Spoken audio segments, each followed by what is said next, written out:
我今天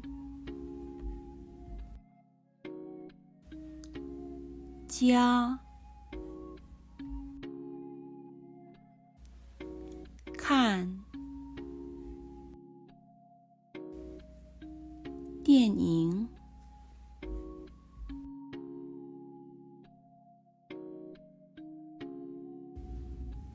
我今天在家看电影。When we talk about an action that has already been completed, we add particle 了 after the verb. 了，我今天在家看了电影。Easy peasy.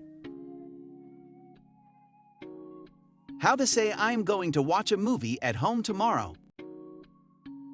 We pick the word tomorrow from the time words list and put yao before it place. If there is no at place in your sentence, then just add yao right before the verbs to express future tense. 明天要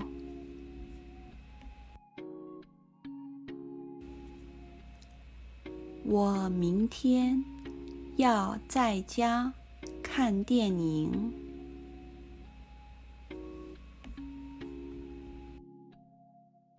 The time words can also be put in the beginning. It was so easy. With Mandarin Pathway, it is.